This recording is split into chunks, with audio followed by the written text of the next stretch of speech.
আচ্ছা দাও, তাহলে বলছে 6 নম্বর অঙ্ক দাও, একটু মার্ক করো। শতকরা বার্ষিক 5 টাকা হার সুদে, মানে এটার কথা তো বুঝো, 1 বছরে 100 টাকা সুদ, 6 টাকা। 5 টাকা হার সুদে 120 টাকা, মানে এখন 20 টাকা আসল, 120 টাকা আসল।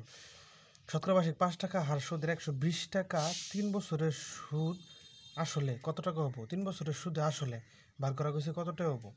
তাহলে শতকরা 5 টাকা হার সুদে 120 টাকার 3 বছরের সুদ।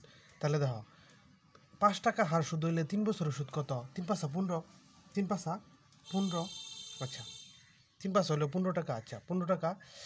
এখন 5 টাকা হার সুদে 3 বছর পরে হচ্ছে 3 পাঁচা 15 টাকা সুদ। 3 পাঁচা 15 টাকার সুদ হইলে আসল কত? 100 টাকা। সুদ যদি 15 টাকা হয়, আসল হচ্ছে 100 টাকা। বোঝার জিনিস আছে। এখন এই খালি 20 টাকা, 120 টাকা কি? 120 টাকা তো আসল। এই আসল টাকার 3 বছর পরে সুদ আসল নির্ণয় করা হয়েছে। তাহলে এই ডাটা দিয়া 120 টাকা কাজে লাগাই। 120 যেহেতু আসলে দেওয়া আছে, আর 100 যেহেতু আসলে দেওয়া আছে, এই দুইটা থাকবো বাম পাশে। তাহলে আমরা অন্য একটা জিনিস বের করতে পারবো। তাহলে 100 টাকা যদি আসল হয়, সুদ হবো খালি 15 টাকা। আর 1 টাকা যদি আসল হয়, সুদ হবো 15/100। আর আসল যদি 120 টাকা হয়, 120 টাকা হয়, সুদ হবো 120 উপরে যাবো। তাহলে এই শূন্য কাটা, 2 দিয়ে কাটলে 6, 2 দিয়ে কাটলে 5, আবার এই 5 দিয়ে 15 কাটলে 3, 3 6, 3 6 18 টাকা। এই 18 টাকা হচ্ছে সুদ। কত টাকা সুদ? 120 টাকার 3 বছরের সুদ 18 টাকা।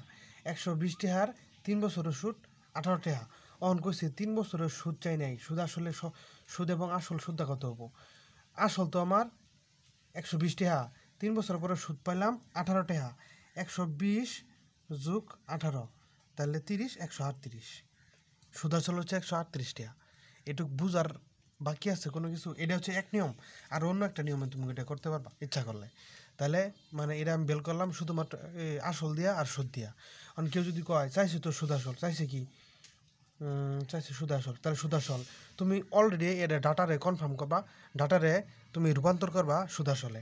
তাহলে দেখো, সুদ যদি 100 টাকা হয়, এই যে পার্সেন্টেজ থেকে ভাঙাও, সুদ যদি 100 টাকা হয়, 5 টাকা হইলো, মানে আসল যদি 100 টাকা হয়, তাহলে 5 টাকা হচ্ছে সুদ। তাহলে সুদ আসল কত? একটু খেয়াল করো। 100 টাকার 1 বছরের সুদ যদি 5 টাকা হয়, তাহলে 100 টাকার 1 বছরের সুদ যদি 5 টাকা হয়, 3 বছরের সুদ কত? 15। তাহলে দেখো, 100 টাকা তো সুদ, 100 টাকা তো আসল, আর 3 বছরের সুদ তো হচ্ছে 15। তাহলে 3 বছরের সুদ এবং 100 টাকা আসল হলে 3 বছরের সুদটা কত হইতেছে? 115। এটা বুঝছো কিনা কও? 115 টাকা কি? 115 টাকা হচ্ছে 3 বছরের সুদ সহ ওই 100 টাকা আসল। তাহলে সুদ আসলের সম্পর্কটা এখন নির্ণয় করবো। সুদ আসল তো আমার চাইছে, যেটা চাই ওটা ডান পাশে হবো। তাহলে সুদ আসল যদি 115 টাকা হয়, আগে আসল কত আসছিল? 100, ডান পাশে দিলাম 115, কারণ বাইর করবো যে ওটা। তাহলে 100 টাকা যদি আসল হয়, সুদ আসল 115, একে কত? আর চাইছে কত?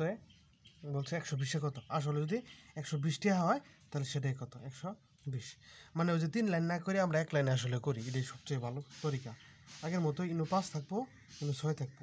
এটা দিয়ে এটা কাটলে হচ্ছে 5 দুগুণে 10, হাতে থাকলো 1, 15, 3 5 15। তাহলে 23 গুণ 6, 23 গুণ 6, এটা হচ্ছে 138। মানে এভাবে করলে টানা একশো ডাইরেক্ট 138 বেরিয়ে করবো সুদ আসল। আর আগের মতো করলে, আগে যে স্টাইলে করালাম, ওটা হচ্ছে শুধুমাত্র 18 বেরোবো। কত বেরোবো? শুধুমাত্র 18 বেরোবো। 18-র পরে তুমি 120 যোগ করে দিলে তো আর কি, তুমি তোমার উত্তরটা, কাঙ্ক্ষিত উত্তরটা পাবা। মোটামুটি বুঝতে পারছো? আচ্ছা, ওকে। এরপরের নম্বর অঙ্ক। এরপরে হচ্ছে 6 করলাম না, নাকি 7 করলাম? এবার 7 নম্বর অঙ্ক, একটু খেয়াল করে দেখো। 7 নম্বর অঙ্কটা হচ্ছে, আচ্ছা তাহলে উত্তরটা লিখে নাও যে 138। 100 কত? 138 টাকা। ওকে, ফাইন। এবার 7 নম্বর অঙ্কটা একটু খেয়াল করে দাও, কোনো সমস্যা নাই। বলছে বার্ষিক 6 টাকা হার সুদে কত বছরে 500 টাকা সুদে আসলে 800 টাকা হবে? একটু খেয়াল করে দেখো। 500 টাকা এটা তো আসল, সুদে আসলে 800, সুদে আসলে 800, তার মানে কি না, আসলও আছে সুদও আছে। তাহলে 500 টাকা তো আগে থেকে আসল আসিল, তাহলে অতিরিক্ত সুদ কত হইলো? অতিরিক্ত সুদ হইল না 300, মানে অতিরিক্ত টাকা পাইলাম, সুদ হইলো 300। এটুকু বুঝছো? তারা ওরা বলছে বার্ষিক 6% হার সুদে। হ্যাঁ, আব্বা তো বাইত নেই নি, স্কুলে গেছে, স্কুলে গেছে। হ্যাঁ, ও আবার জবত খাবো।